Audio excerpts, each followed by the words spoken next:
A paz do Senhor Jesus Cristo, queridos irmãos. Vamos continuar com o tema Tachoar. 7 ingredientes indispensáveis para uma oração respondida por Deus. Hoje, a letra H, humildade.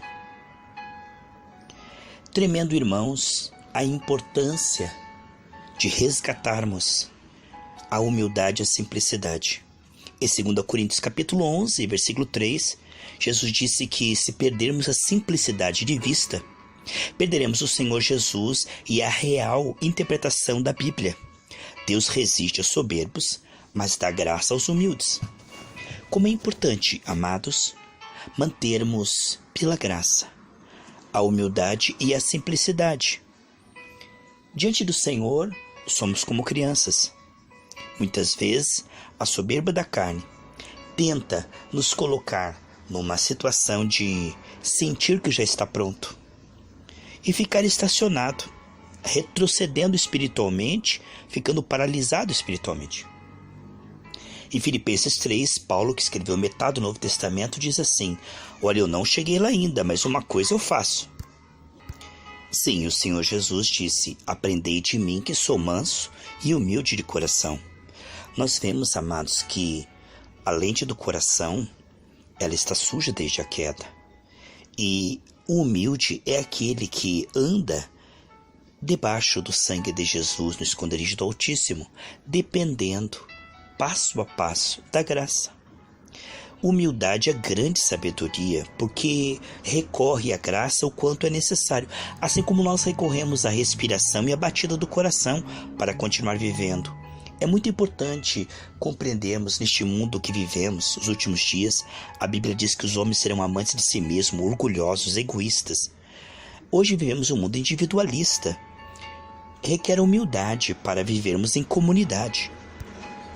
Requer humildade para continuar congregando, como diz Hebreus 10, 25.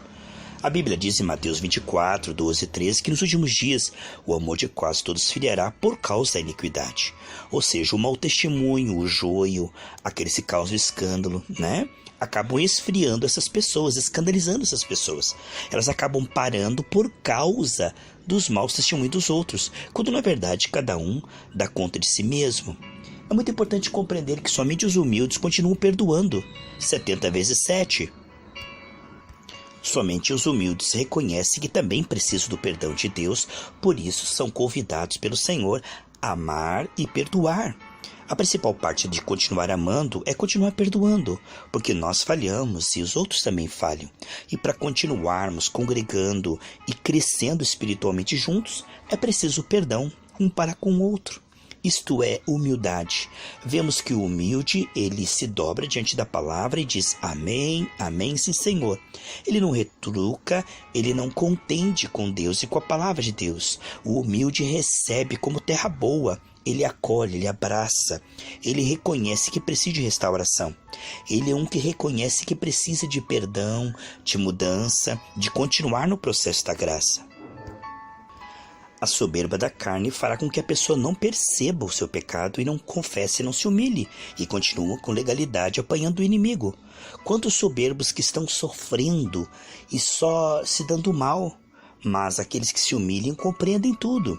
É muito importante compreender que a revelação vem para aquele que é acessível. Isto é, a porta estreita é para os humildes. Vemos sem dúvida, queridos, que a soberba da carne ela faz com que a pessoa se sinta melhor que as outras e merecedora de uma vida melhor. Portanto, está sempre insatisfeita, murmurando. O soberbo, ele sempre está se julgando melhor que os outros, por isso sua oração não é ouvida. Lá em Lucas diz que o homem falou assim: eu não sou como os demais homens, eu sou um que ora, que jejua, que oferta, não sou como aquele pecador. A Bíblia diz que Jesus não ouviu, Deus não ouviu a oração daquele homem. A soberba é uma frequência de trevas, mas com os humildes está a sabedoria. Vemos que em toda a palavra de Deus, os humildes, quando ouviam a palavra do Senhor, se arrependiam, se humilhavam, confessavam. Eles eram pessoas que respondiam corretamente ao chamado arrependimento. Mas os soberbos sempre estão justificando seus pecados. O humilde permite que a graça prossiga restaurando seu coração, por isso está enxergando cada vez mais, crescendo na fé, frutificando, dando bom fruto, enquanto o soberbo está estacionado e regredindo. Enquanto o soberbo se julga pronto e fica julgando os outros, o humilde... Então, o humilde, ele aproveita a oportunidade porque a vida é muito breve. A vida está passando. Enquanto o soberbo acaba não se aprontando, como os fariseus que não se arrependeram. Se recusaram a se humilhar quando João Batista pregou o arrependimento. Por isso, quando Jesus veio, eles estavam despreparados também, não receberam o Senhor Jesus. E depois da partida do Senhor Jesus, perseguiram os apóstolos. Veja quanta cegueira. Viviam em cima da Bíblia, viviam no templo, mas não se arrependeram com a pregação de João Batista, não se converteram com a mensagem de Jesus e não seguiram realmente o evangelho perseguindo os discípulos. Olha como a soberba pode cegar, como a cegueira ela atrai bactérias espirituais, demônios. Demônios habitam corações soberbos, mas o Senhor se revela aos humildes. Essa é uma frequência. Sabe, a grande maioria não percebe o perigo da soberba. Foi este o pecado que fez Lúcifer cair. Foi o primeiro pecado. E muitas pessoas estão nessa terra, dizem, eu não sou mal, eu não faço mal para ninguém, eu sou honesto, trabalhador, cumpro com meus compromissos. Quem precisa de religião é aquele pecador, aquele lá. Eu sou uma pessoa boa. A grande maioria pensa assim. A grande maioria acaba perdendo, negligenciando a oportunidade da salvação. Isto é uma frequência tão perigosa que a pessoa só vai descobrir muito tarde. Que Deus tenha misericórdia, amados. Os soberbos não respeitam a Deus, a santidade de Deus, não se importam com Deus nem com a palavra de Deus. Eles, no máximo, podem buscar a Deus por interesses deste mundo. Na hora do apuro, ai meu Deus, aí eles se lembram de Deus só por necessidade, sabe? Mas eles não têm um carinho por Deus. A Bíblia diz, segundo Tessalonicenses capítulo 2, no versículo 10, que porque não se apegaram com amor à verdade, serão entregues ao espírito do erro. Quantas pessoas, amados, que estão se autoelogiando, que estão sendo aplaudidas pela multidão, que são famosas, mas que pela sua soberba, totalmente despreparados, com as vestes sujas, né? Não tem azeite, como aquelas virgens imprudentes, né?